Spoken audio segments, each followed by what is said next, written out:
What is up, YouTube? It's me, Rahul. We're going to be talking about my deck list and tournament report from Salt Lake City Regionals. I might have forgotten some of the details here, but I am still in my hotel room at Utah, and I have a flight to catch in a little bit, so I figured I would record it and get it up today, so you guys would have something to watch while I am traveling, and then we could talk about the tournament tomorrow. Thank you all, first off, to everyone who came up this weekend, cheered for me, talked to me. It was just amazing. I really appreciate you guys so much, all the kind words on social media. It's good to be back. It's really good to be back. So, also this mint is an RCSV because I borrowed one, so I don't have my fourth RCSV. So anyway, here's the list. I played Arceus Inteleon, 4-3 Arceus, a 4-3-1-1 Inteleon line. So the idea behind playing this deck was that we wanted a deck that could maybe beat Mew and deal with the rest of the field efficiently, and none of us felt comfortable playing Mew into a field where it was going to be so heavily targeted. Mew started losing games in testing. We started playing some weird techie stuff, like a lot of dark style decks, a lot of other stuff. Gengar was on the table at some point.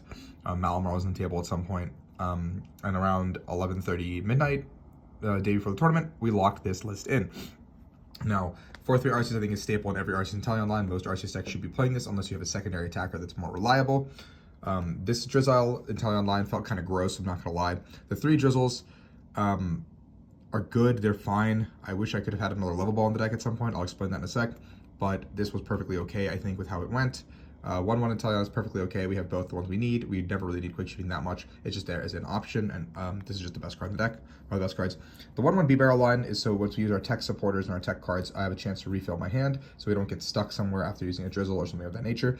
And this was really good across the entire event. I don't know if I want more ever, but this is an insanely good card. Now, we also had one Zigzagoon and a Crobat. The Zigzagoon is also to help numbers, and the Crobat itself was to draw more cards at any situation, just to get out of a bad hand, dig a little bit deeper mid to late game. A lot of us, half the group was opposed to it. I was adamant. I said we have to play Crobats, and it pulled its weight. It also showed up in my opening hand a lot. I didn't really appreciate that, but you know. 3 Path to the Peak. 4th would be nice, but the idea is we have the Sydney to kind of stick it. I'll explain that in a sec. 3 Research, 2 Boss, 1 Melanie, 1 Marnie, 1 Charon's, kind of staple. We wanted a second Charon's, but obviously there's not enough space. And now Sydney. Now what this card does is your opponent reveals their hand, discard up to 2, and a combination of tools, special energy, and stadium cards. Now this is really good because against Mew VMAX, when they take the first knockout and you're going to go in with your Arceus, they've presumably used some modifiers, so you want to make sure they can't get the knockout on the second Arceus. So you can usually go Sydney Path in the same turn to rip 2 stadiums, a stadium or special energy, maybe their extra choice belt. Stick them in a bad spot that they want to be in, and you probably pop the Meloetta on the same turn, taking 2 energies off the board as well. So you can kind of stick this path and kind of reliably two-shot a Mew VMAX or something else and set up a second Arceus on the bench, and you can win off the back of that. And I kind of did that on stream, and you guys could have seen that, but the Sydney didn't really work on stream, so whatever. We'll talk about it streaming a different day. 4 Ultra, 4 Quick, 2 Evo, 2 Level. I think this was perfectly fine. I wanted a 3rd level across the day because getting Bidoof out was super important, but we did not do that nearly well enough. 2 Big Charm, 1 Choice. I think Choice was actually really broken to have that option to do big damage when we needed to. 2 Scoop Up Net, 1 Pal Pad, absolutely good. And then 4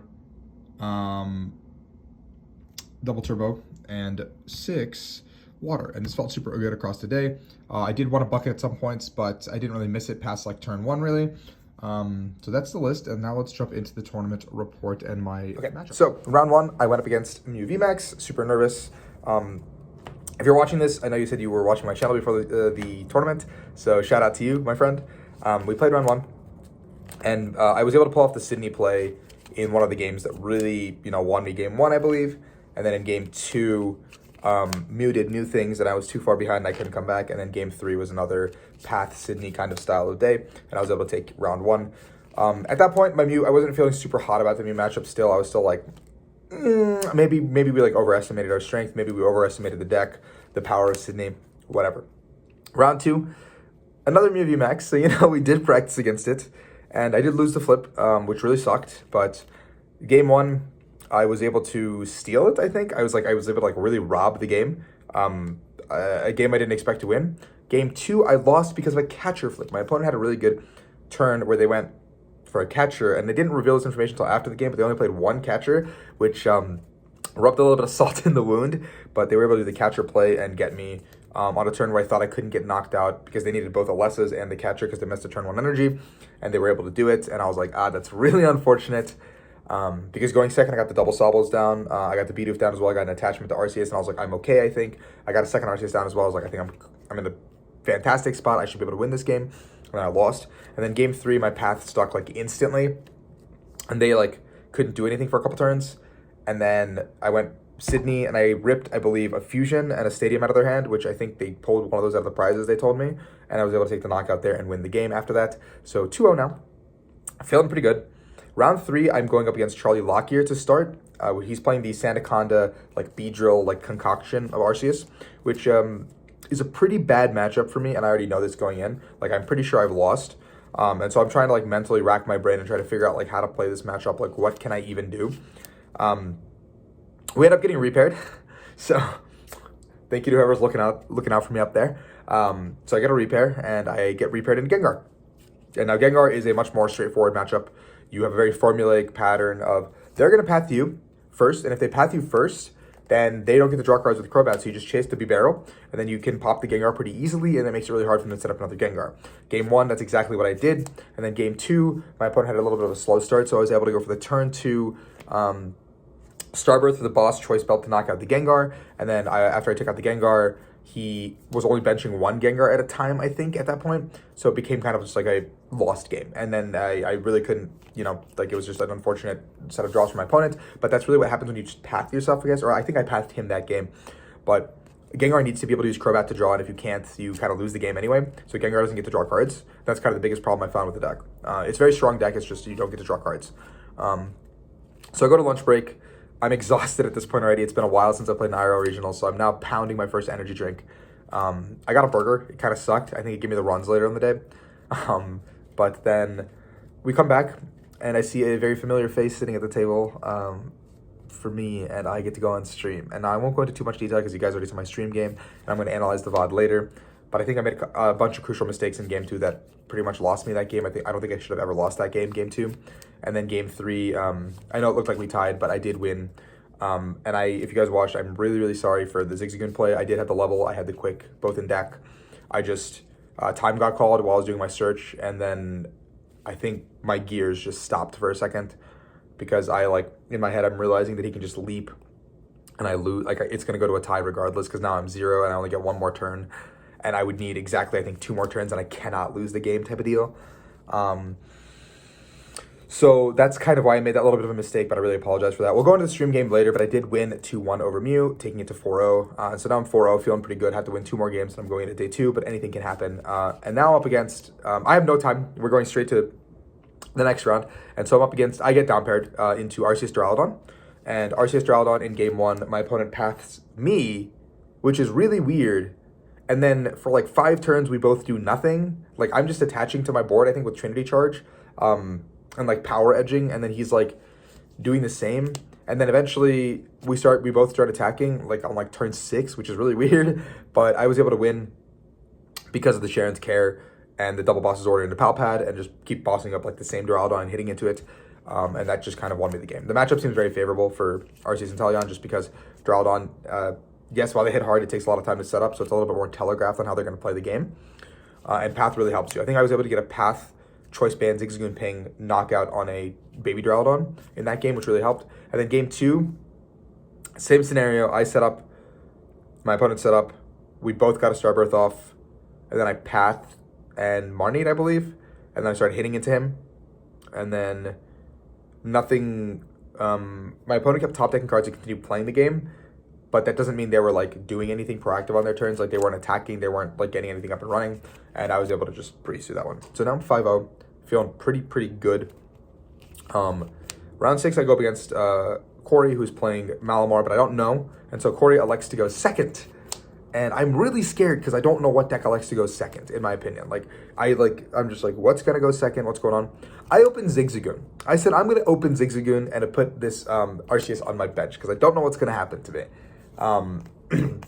Kind of stupid, but then game 1 goes through and he's playing Malamar, and it comes down to 2 crucial turns where he has exactly 7 Pokemon in hand and needs to get to that 8, and he does not get there both times, which then just lets me go Sharon's Care. I pick up my cards, and then I go Palpad, put it back in, and then I'm able to like rinse and repeat, even though I didn't get an attack off till like turn 3, I want to say, which is really bad, especially against Malamar, because you want to take the first 2 prizes as quickly as possible, put the pressure on, and because if I can take 3 before they take 1, I win the game, because I have the 2 prize angle, and I can just kind of pace it. And then in game 2, the exact scenario happens where I take 3 before they take 1. And I don't even think they're going to be able to get the knockout that turn. Corey, I think, shows me 7 Pokemon and says, I can't get it here either, brother. You're going to go down to 2. I can't win from here. And then he does that, and I explained to him also that in the Malamar matchup, you can use Aqua Bullet. Now, Aqua Bullet does 120 to the active and 20 to one of the bench Pokemon. So in tandem with Aqua Bullet, Quick Shooting, and a Zigzagoon Ping, I'm able to take out the Inkay as well as the Malamar in the same turn.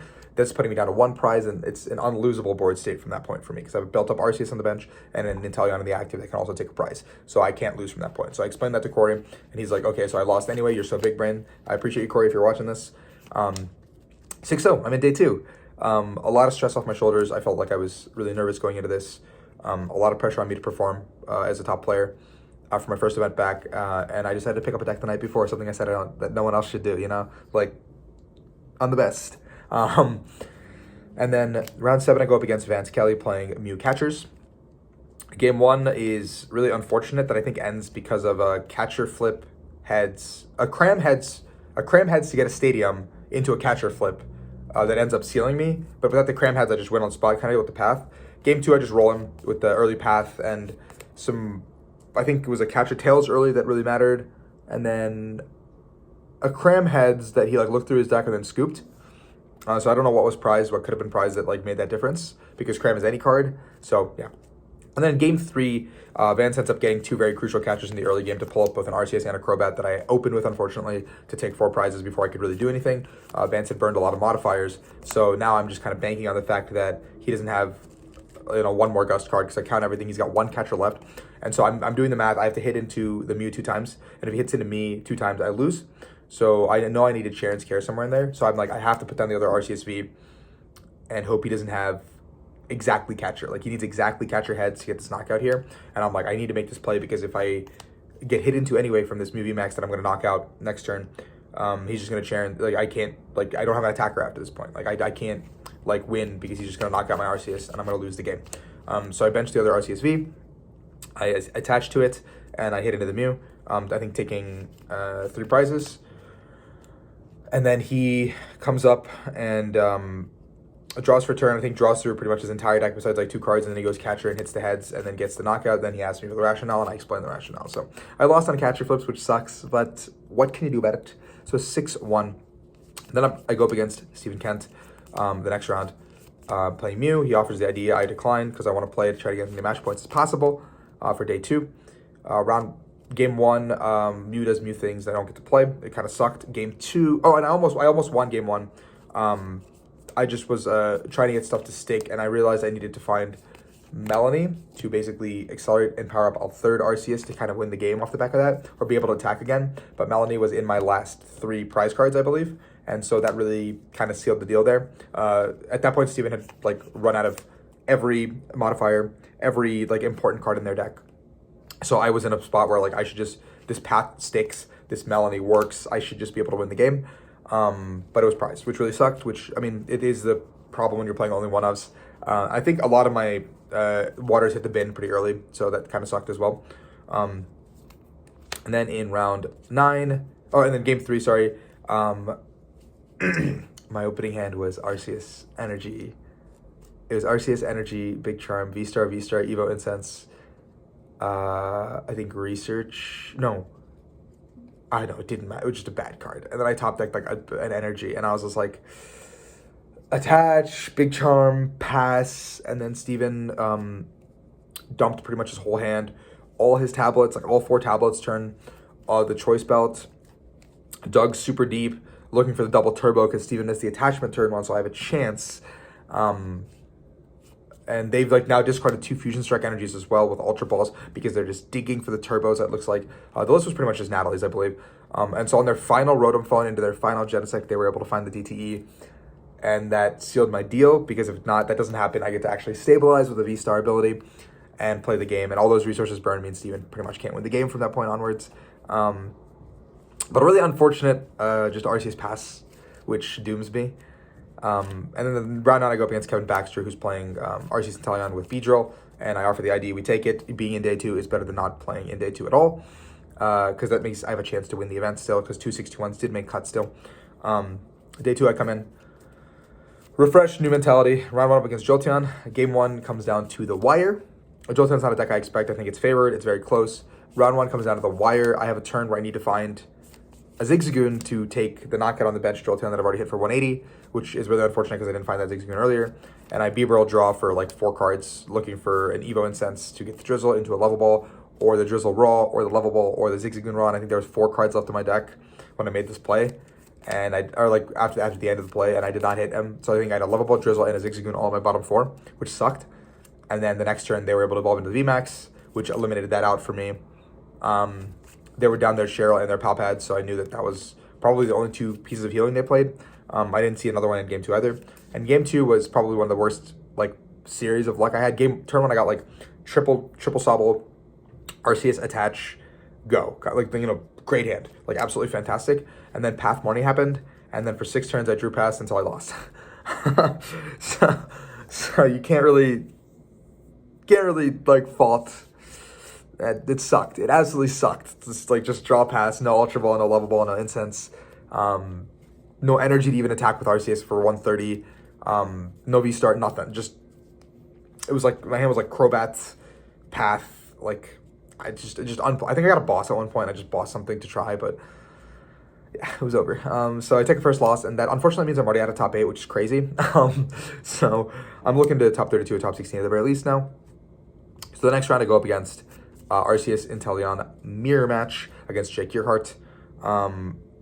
Jake was a wonderful opponent. It was a wonderful game. Game 1, he just played against John, a friend of mine, teammate, whatever. So I kind of knew what was in Jake's deck, and I went in expecting only 1 Sharon's Care because John told me there was only 1 Sharon's Care. And game 1, I only see 1 Sharon's Care as I win the set. And so I'm feeling good. I'm like, okay, I can win this mirror. And then game 2, Jake ends up using double Sharon's Care and Palpad Slater, and I'm like, oh, this is really bad for me. And I didn't really keep track of time super well, but I don't think I could draw it to a win in my favor on time, because I think Jake gets the extra turns and that loses me the set anyway. So I tried to scoop with like 5 minutes left to try to get us into a game 3, and I think we were on like each other's turn 2s when time got called, so like no substantial progress on board, no substantial anything, and it ends up being a tie. So RCS mirrors are super grindy, so now I'm starting with a loss and a tie, not the best place to be.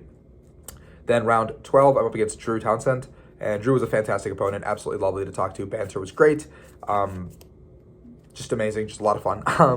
Drew was playing Suicune, which I think is a favorable matchup as well. And I kid you not, in the bottom 9 cards of my deck, I had all 6 of my waters and I think 2 double turbos. Like I literally like showed him my deck like this, and the judge was standing next to us and he was getting a like laugh out of it. And honestly, like at that point I was like checked out. I was like, dude, this is a day, I am not drawing well. It's over. And then in game 2, I got to play a little bit more of the game, but then we got to another weird scenario where I just kept drop passing while Drew beat me. So it happens. It happens. GG's. Like, I lost. I just didn't get to play the game, which sucks. And then round 13, now I'm fighting for top 64. I'm fighting for a spot in top 64, which is really depressing to think about. I have to now win both my games to make a spot in top 64, or I'm going to be one of the like 9 players that came in today to nothing to show for it. So round 13, I go up against Christina Korsak. They're playing Arceus Duraludon? Yeah, Arceus Duraludon.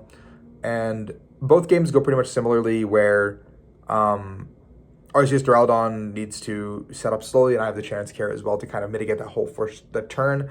So that basically seals it. In game 2, she was able to she went to a 0-card hand, I think, to make a play, and then from there drew a card to keep her in the game, and then drew the research to continue playing, but it did not matter as I was like so far ahead. It was like, I think she had taken 2 prizes only at this point. I had taken 4, so it was just like 1 Duraludon, or like 5, so like 1 Duraludon is like all that was left. Yeah, so now I win my first game of day 2.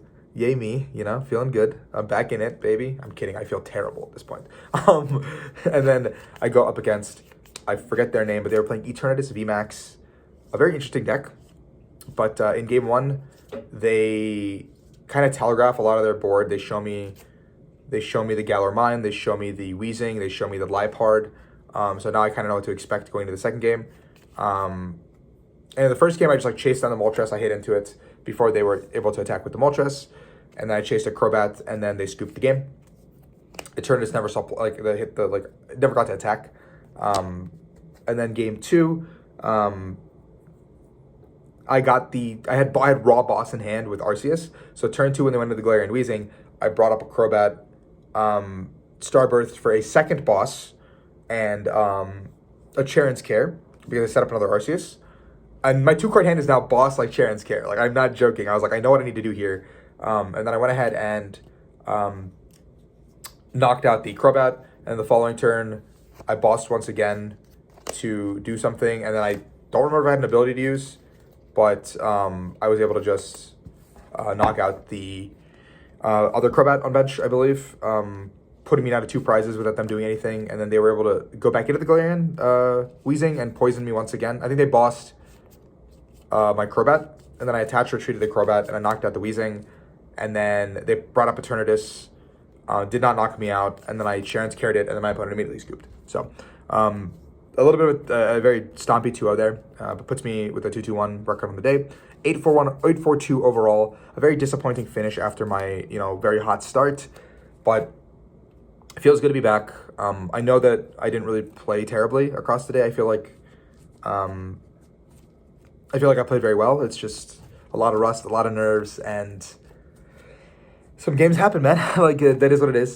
So that is my tournament report. Thank you guys for listening. I finished 48th place after the DQ, and I don't know many details about the DQ, but the person themselves posted on Facebook that they had marked DTEs and paths according to the judges they did. So it is what it is.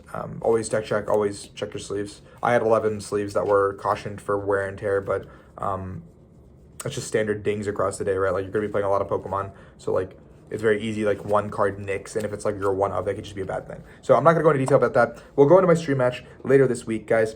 If you enjoyed this video until now and you're supporting me, I really, really appreciate all the kind words. It's fantastic to be back. I cannot express it. I'll be at every event for the remainder of the season, in NA and ICs at Worlds as well, so thank you so much. I appreciate everyone, and I am recording from my hotel room, so I hope you enjoy a little bit of looking at me. Vlog also later this week, so thank you, everyone. Peace out.